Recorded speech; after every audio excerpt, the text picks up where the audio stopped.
The big change was that we went from being a SolidSport platform with a YouTube feeling. Basically, every channel looked the same. It was a SolidSport channel. Everyone can create one and then get going.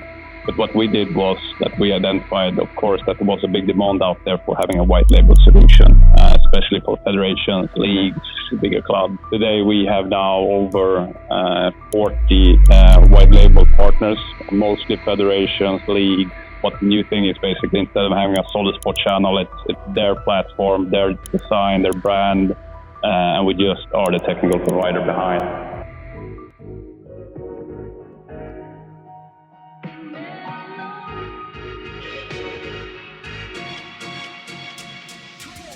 This is the SportsTech ALLSTARS podcast, showcasing outstanding startups and initiatives in the global sports tech ecosystem. From SportsTechX, the leading source for data and insights about sports tech. Here is your host, Rohn Malhotra. Hi everyone, and welcome to another episode of the SportsTech ALLSTARS podcast. It's always fun for me when we have returning guests. It's kind of a moment in time you can do a comparison, see how things have progressed over the last year or two since we've last spoken, and I'm going to get the chance to do that today with Andreas Westerlind, who is the CCO at SolidSport. Welcome to the show, Andreas. Thank you. Great to be back and looking forward to speak here again. Yeah, I think it was a little over a year and a half now since we last spoke. So, Andreas, first, for our anybody who hasn't caught the previous episode, please, of course, go check that out, or maybe don't, because Andreas will have new, better updates to share today, I'm sure. But for those who haven't caught the first episode, maybe we'll start with the basic introduction to tell our audience who exactly you are and what exactly SolidSport does. Yeah, starting with myself personally, as you said, I'm the CCO of SolidSport and also a country manager here in Sweden. But been working here now, this is my 5th year at SolidSport. From the beginning, I'm actually a journalist, worked a lot with communication back in the days, and also former ice hockey player, as I mentioned last time. But then I started here working, first of all, with marketing, but today I work as the chief commercial officer, so work with everything regarding the commercial side. To give you a short introduction to SolidSport, we've been on the market now for around 10 years and are today a leading sports streaming platform that enables basically every sports organization out there to enable their sport live and also have a good opportunity of creating new revenue streams back to them. That's in short terms what we do. And today we have around 100,000 games and events live broadcasted on our platform every year. And that's a growing number, of course, and what we will talk a bit more about today. Absolutely. That's what I want to get into. Glad you clarified. So I'm sorry, I should have specified at the start, Chief Commercial Officer, because this can be Chief Revenue Officer or just Revenue Head in different organizations, but CCO is what you call it. And you're where, let's say, the most of the action is. And especially in this market where there's a lot of action in the broadcasting and sports rights space. So yeah, I'm dying to get into that conversation. Before we get there, though, maybe you can set some context for us. So since we last spoke, like I said, about a year and a half ago to now, what have been the key developments at SolidSport? What has been the biggest change for you guys? I would say that we made a big change in our product offering. I would say that when we talked last time, we were just about, I think we just had launched that, but now we've been working with it for yes, we said 1.5 years, and the big change was that we went from being a SolidSport platform with a YouTube feeling. Basically, every channel looked the same. It was a SolidSport channel. Everyone can create one and then get going. But what we did was that we identified, of course, that there was a big demand out there for having a white label solution, especially for federations, leagues, bigger clubs, that sort of thing. And that was what we just had launched last time we spoke, and that's also where we see the most growth right now when it comes to our opportunities. And today we have now over 40 white label partners, mostly federations, leagues, is those type of partners. And what the new thing is basically, instead of having a SolidSport channel, it's their platform, their design, their brand, and we just are the technical provider behind. That's, of course, a really good opportunity for us to offer instead of only offering the SolidSport standard platform that still exists and used by many of our customers. But that was the biggest step we took, and then which we also continue investing a lot in.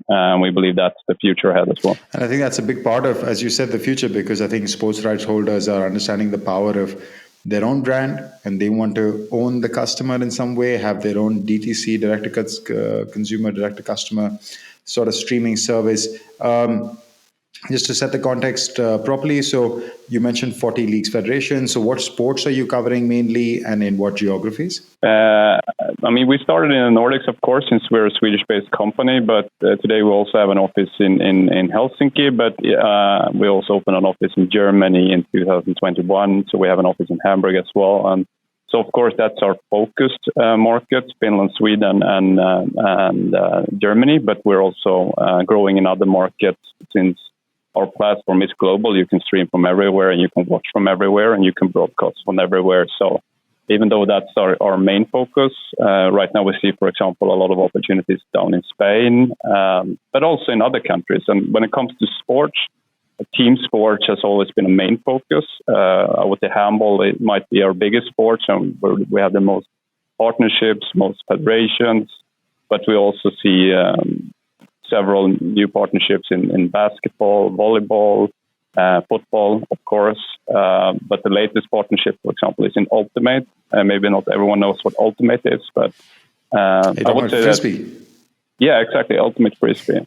So we now have the European Ultimate Federation as one of our partners, who now just launched their white label solution with us, where we will stream around 20 international Ultimate events with them every season from now on. So there's no limit in what sports we work with, but of course it's more team sports. But we also see, for example, a heavy growth in figure skating the last year with international figure skating events around Europe, and with also federation partnerships in Austria, Finland, Sweden, and so on. So as I said, no limit in sports, but it used to be a lot of team sport focused. Understood. So team sport focused primarily in Europe, but also growing. Speaking of growing, you mentioned earlier that you're helping a lot of your customers generate revenue as well. So maybe walk me through some key milestones that you'll have gone through over the last, like I said, year and a half. Yeah, we reached a big milestone just the beginning of this year, where we now have reached a level of that we've generated 10 million euro back to our partners. So basically all those teams, clubs, events, federations, that's the revenue we now generated back to them for streaming their games with us. And I would say that that's also our biggest USP on the market, that we are, I can probably say that we are the best when it comes to that with our partners, of helping them generate new important revenue for the sports and increase their commercial values. That's what we do, except just offering leading technology. That's what we want to be best at to every partner we work with. Nothing like leading with a nice, strong revenue number, no? When the numbers speak for themselves, you don't have to say much more. Just to understand that number a bit more, maybe you can shed some light on it. So this 10 million plus, 10 million euros plus that you've helped your partners generate, where is that revenue coming from? Is it primarily through, let's say, advertising, commercial revenue, sponsorship revenue? Is it through paid streaming or paid subscribers? Is there something else? 90% of our partners do pay-per-view streaming with subscription. So, of course, a large portion of those revenues comes from there. But then, of course, numbers we don't always see is that, of course, our partners are also selling advertisement in their streams. They're selling sponsorship packages. So that's more of a hidden number, I would say. But, of course, that's also an important revenue stream for them around these streams. But that number is majority is pay-per-view and subscriptions. And something we've been working with since the beginning. Pay-per-view and subscriptions is that's interesting, because what you're saying is that in some ways it's the 10 million that you know, because maybe there is a additional sponsorship or advertisement value that you are not computing into that figure, which the partner is leveraging in other ways, which is not coming directly down to you, but you are obviously having an influence on them being able to generate that revenue. So maybe 10 million is the baseline. It could be higher. Yeah, exactly. It probably is. I mean, I think when we started and SolidSport was born, we had this vision of that we saw a big problem on the market, and that was that it was very expensive to broadcast sport, and it was around 5 to 10% on the global stage that was broadcasted when we talk sports in general, and that was the biggest games, the biggest rights, and we wanted to be the solution for the other 90%. So then we created a platform that was free for everyone to use, but also in an incentive of actually generating revenue. So even if you're a low-level football team or a big club playing big games, both of them can make revenue from streaming with us. It's all about just how much and how many viewers you'll have. But I would say that's been our USP since that there's no risk of streaming with us. You will make revenue from the first game. And then you can have different models, different rev shares, different features included. But it's a place for everyone, all organizations out there. And again, all organizations, all federations at various levels of sports. So one is at the elite level, or these are top federations. But even as you go down the value chain, or go down the pyramid, I should say, to grassroots level, I think everybody appreciates the value of broadcasting, of putting their sport in front on a screen somewhere. And if you can do it well with some good graphics, with the good interface, with all that basic stuff covered, then there is a revenue opportunity here. Andreas, so you've gone through quite a journey, right? Last time we spoke, as you said, you were just launching the product, and now it's very clear that there is a strong product market fit. You have a good rollout strategy. What have been some of the biggest learnings for you on this journey, and how? Also, so two parts. So one is the learnings, but also this market is shifting quite dramatically and dynamically, right? I mean, the way sports rights holders value themselves and the way they talk to traditional broadcasters is very different now from where it was 2 or 3 years ago. So, maybe I would love to hear your thoughts on how you think this market is going and this shift. And in that, while you're selling into this market, what have been your biggest learnings? Yeah, I mean, what has happened is basically, first of all, it felt like the timing of that launch was perfectly for us. Sounds like it, yeah.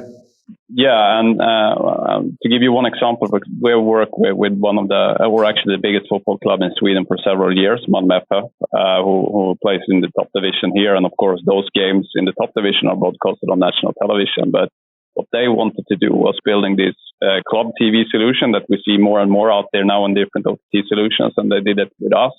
But what they also did that I would say was a bit of a pioneering thing for them was that they stopped selling their media rights when it comes to qualification games in the Champions League, Europa League, and decided we can do it better ourselves than just selling these games.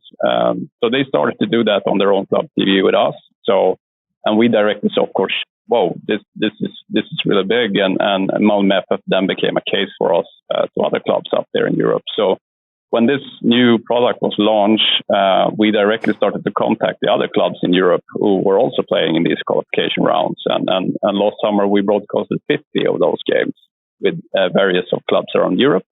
And I would also say that also defining what's happening on the market right now. It's not only about these big clubs, it's also about these leagues from second division or third division, or actually in some cases first divisions as well, that has been through many years now got really good paid from the traditional media houses. But now we see more and more traditional media houses who have less money to spend on media rights, which means that in the end it will be more and more rights out there who now needs to look for other solutions than to just sell their rights, similar to what MFF did with their own rights. And that's what we see more and more now, that rights we haven't really spoken to before now reach out to us and looking for doing this themselves instead, even if it's a league or a single club, which of course puts us in a really good spot. Yeah, and I think that's the shift in understanding of a club for themselves or a sports team for themselves. Like, they're becoming more and more a media company. When you're broadcasting yourself, I mean, working with a partner, but you're broadcasting yourself, you understand that is my core asset.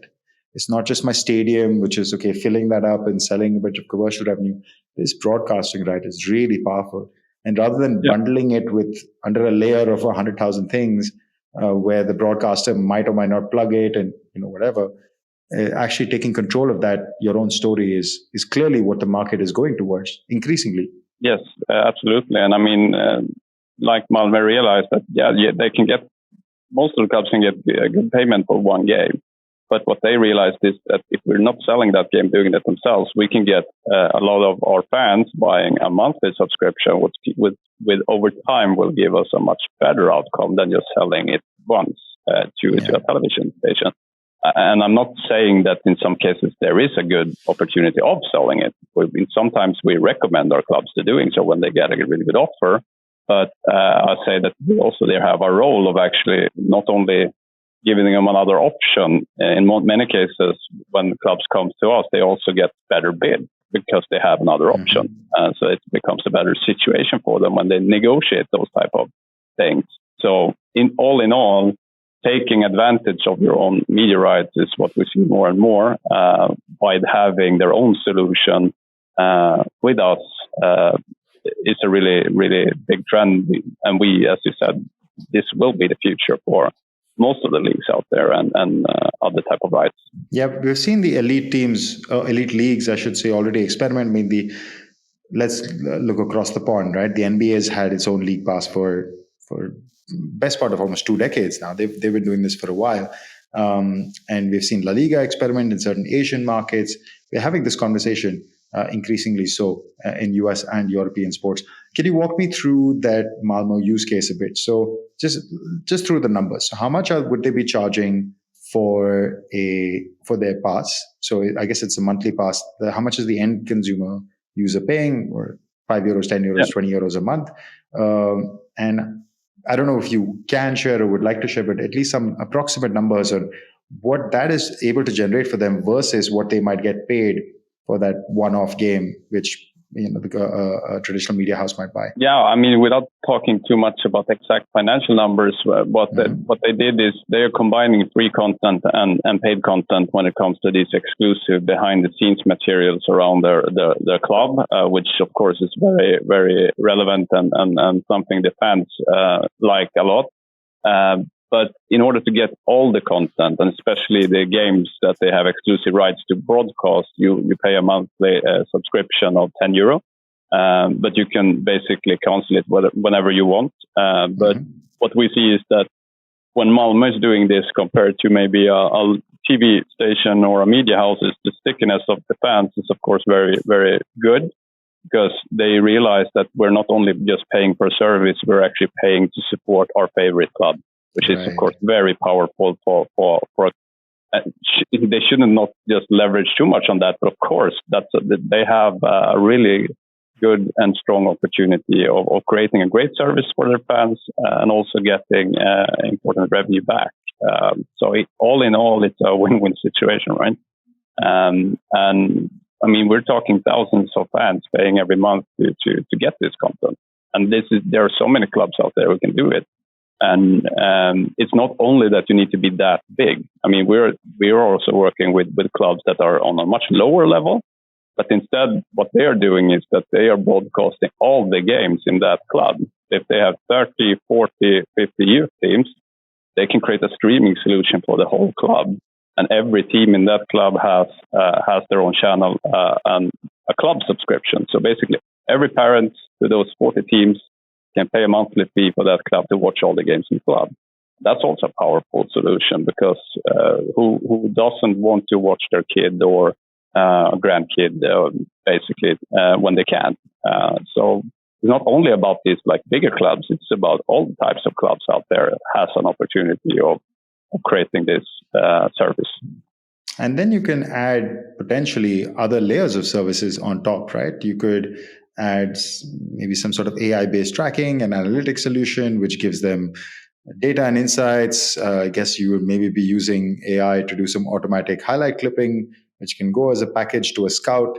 How do you work in these kind of topics? Do you work with a lot of partners for different areas, or do you try to build a lot of these, let's say, potential microtransactions on top in-house? I mean, both. We do a lot ourselves. When it comes to highlights, for example, we have inbuilt solutions for that. When it comes to analytics, We work more with other partners. We're, for example, integrated with a company called Sideline, who is a complete analytics tool that some of our leagues uses. And then basically when a broadcast has ended, directly sync that replay into that system so the coaches can go in and analyze those games. And that's something we work with other providers out there as well, because it's a really important thing for many of our clubs to be able to analyze the games. So that's one thing. And I mean, education we see is a really big thing for our partners, of course. We used this season, for example, we launched a referee service in the Swedish handball. So basically now every referee in Swedish handball have access to all the games they are refereeing at in Swedish handball. So that's an additional service for the Swedish handball, where we have 30,000 games streamed every year in Sweden. Now the referees can go in and directly after the game go in and see how they have performed and do education around that. And you can do that, of course, for player coaches as well, similar services. Because education it's not only about revenues, of course. All these opportunities are as important for many of the partners.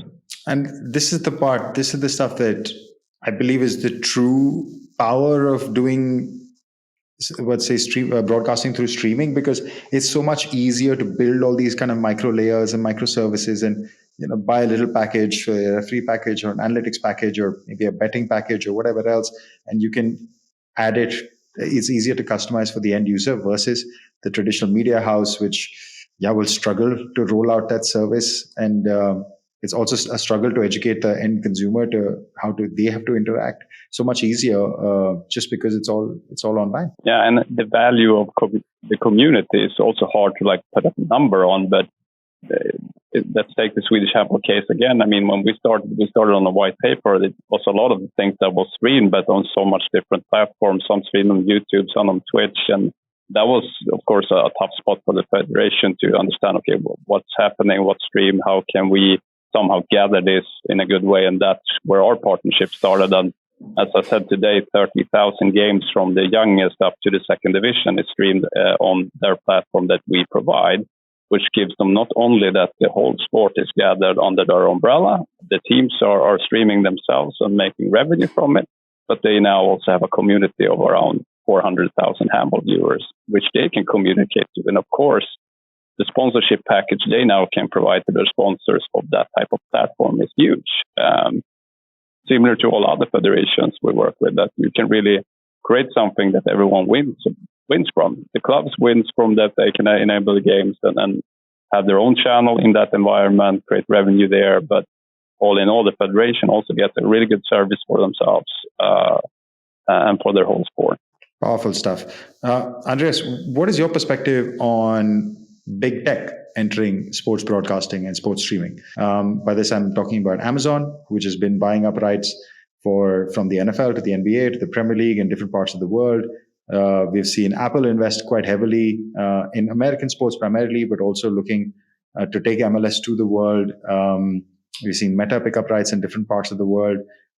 YouTube, of course, with the NBA. And so this is coming out of America, but also coming through into Europe and other parts. How does that impact a smaller player like you?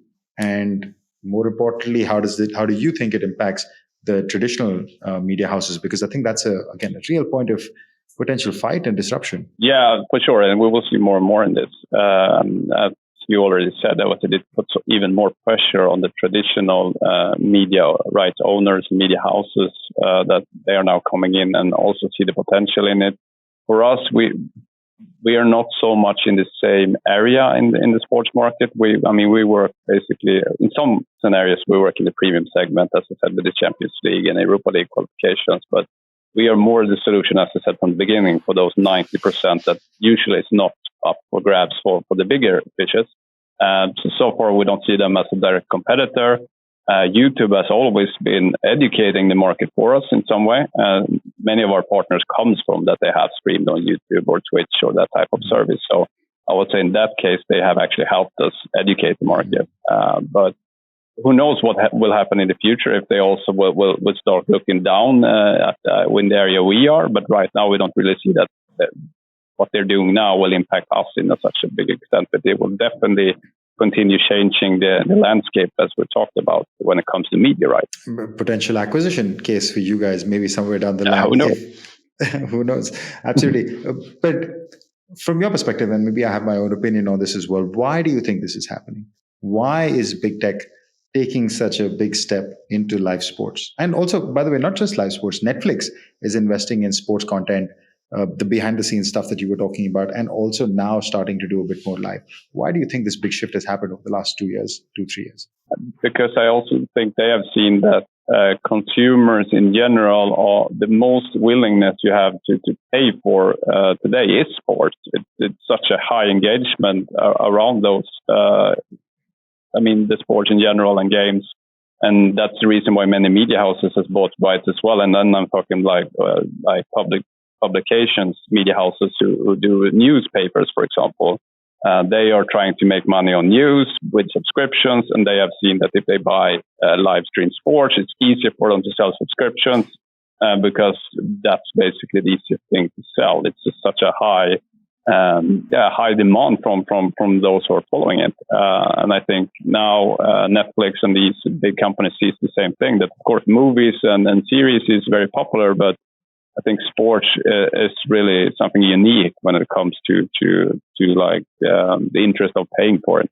I think you hit at least from my perspective, you hit the nail on the head. It's almost the difference is the schedule. Like I can buy a pass to watch my favorite show or my favorite movie that's coming on whatever, Amazon Prime or Netflix or whatever, but I potentially could discontinue my service after I've watched it and I'm done. But with sports, it's every Saturday. I have to watch it. I have to keep... Yeah, exactly. You don't need to create a script or a story, or it will always be there, and then you will always know that it's always ongoing. So it's a very nice thing to work with in that regard.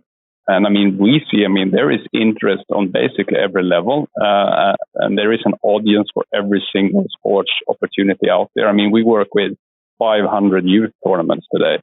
The numbers we see are astonishing around these tournaments. Crazy. That we can stream a football tournament for kids, streaming 5,000 games during a week, and of course it's a great service for, especially around international tournaments where the parents can't go and watch, but they can watch from home. So it's a great service for them, but for the organizer, it's a revenue they have never even thought about, and actually makes such a big impact for them that, we could just enable this service. Of course, it's a lot of work behind producing 5,000 games, but it's such a win-win scenario. And that production is now easier as well. That's the other thing. It's a lot easier today. It's all happening in some beautiful offices in Stockholm and Helsinki and Hamburg. What's happening in AI is also, of course, helping us a lot. And that's also why we now can work more closely with the AI companies out there, that we somehow complement each other in such a good way. And it makes it easier for us to help our partners produce more in a easier way without having filmers on every field, etc. At the same time, it of course creates good opportunities for them. Maybe talk about that for a second. Like you mentioned partnerships. So can you expand on that? What kind of partners do you normally work with? Are there any particular types of partners that you are currently looking for? Yeah, when I started 5 years back, I would say that it was a very competitive landscape. The AI providers out there saw us as a competitor, and we saw them as a competitor. But that has changed a lot today. I would say we work with most of the AI providers out there, and maybe more closely with some of them. But we work with Speedio today, another Swedish company. We work with Move and See down in France, who also have an interesting AI solution, mobile AI solution that is a great on lower levels and helping us a lot around tournaments today. And we're also starting to also work more and more with Beo and other type of those companies. So I would say that, as I said, we complement each other in a very good way and can together create a really good offering to all those partners out there that becomes a really fully automated solution, especially now when we have more and more integrations with the sport. So we can basically automate the tournament with about 5,000 games with no really manual effort behind it. And that's a really interesting development, and it has gone so fast. And this I actually find interesting, and this is just a personal curiosity, because as a market watch, which is what we are, like our job is to see who's doing what in the market. most of the companies, if not all, like some are more analytics leaning, they're not so interested in broadcasting. But Speedeo, Veo, these are companies that say, hey, yeah, we will help you broadcast and we will take your match online to streaming.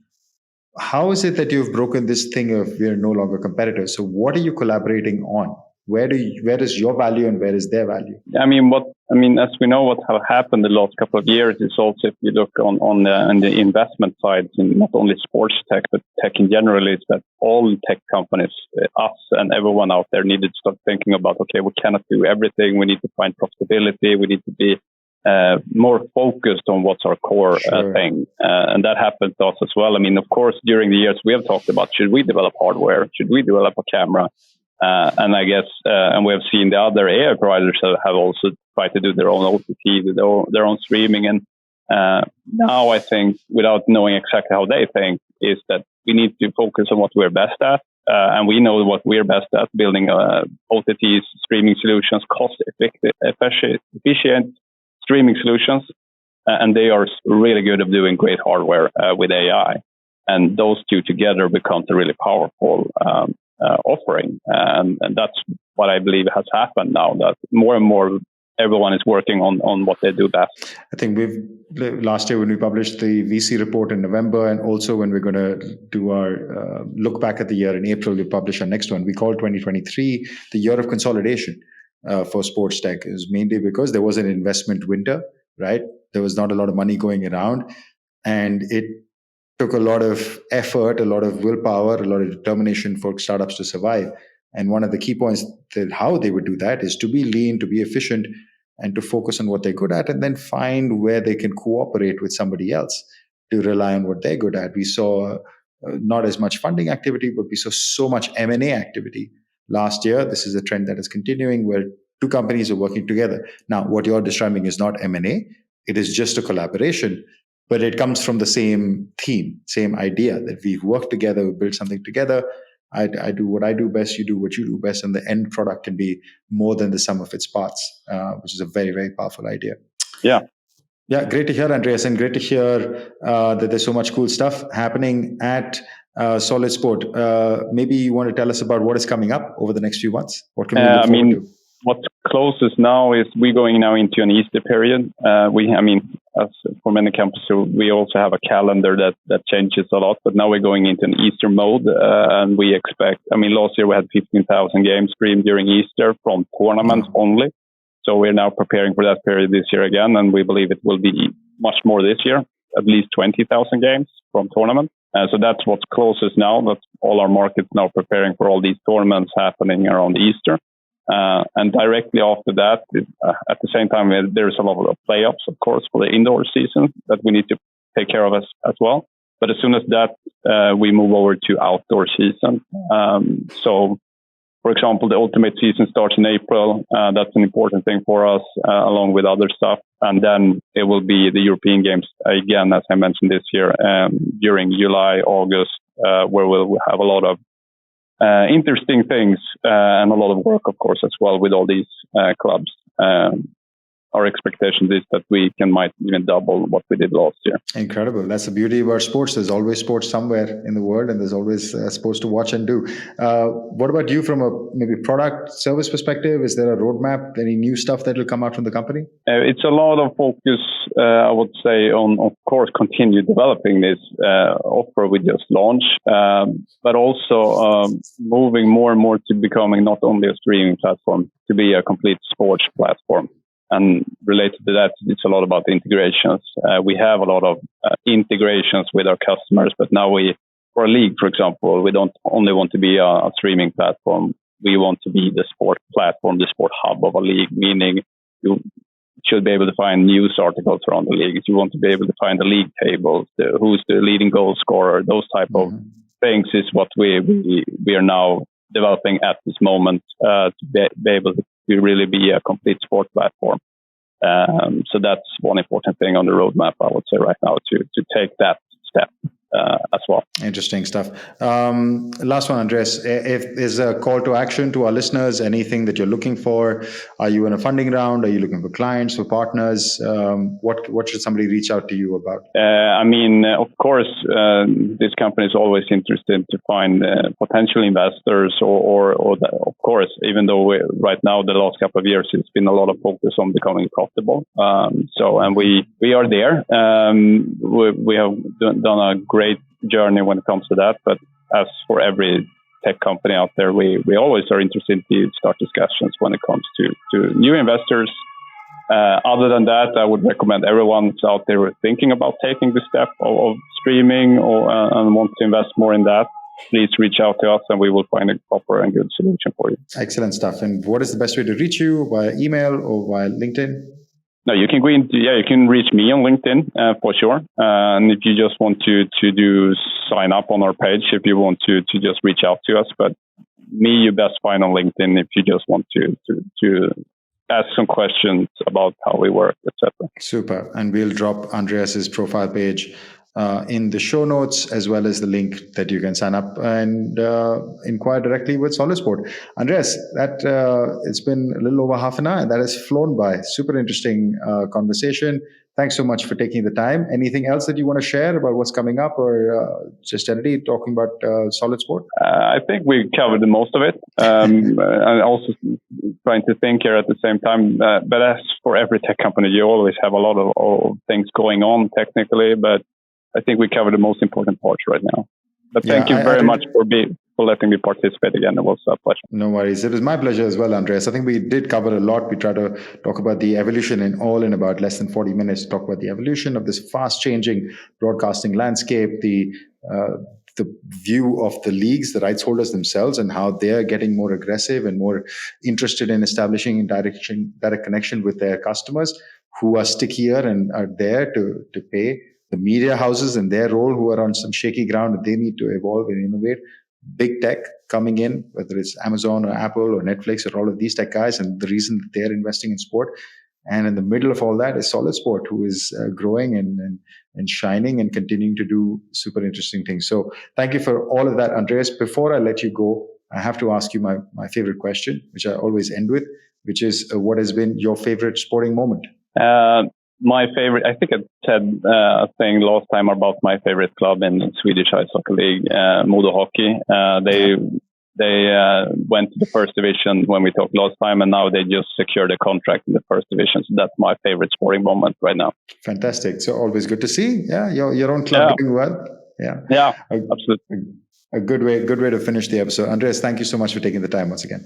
All right, guys, that's a wrap for another episode, a really interesting one. And we're going to talk about this more later in the year. Innovation in broadcasting tech. It is a really, let's say, fast-changing space where there's a lot of unsettlement or let's say discord in different parts of the world. And it's a space that we'll be watching more closely, speaking to experts like Andreas who have innovative solutions to present. All right, guys, till next week. See you then. Ciao. Thanks for listening to the SportsTech ALLSTARS podcast with Rohn Malhotra. If you like our show, let us know and leave a review. And if you want to know more about us, check out SportsTechX.com, where you can find our latest industry reports and updates. For a deeper dive into all things sports tech, check out our comprehensive database, SportsTechDB, at SportsTechDB.com. Don't forget to follow us on social media. You can find us at SportsTechX on Instagram, Twitter, LinkedIn, and Facebook. Join us next time for another insightful conversation with a leader in sports tech.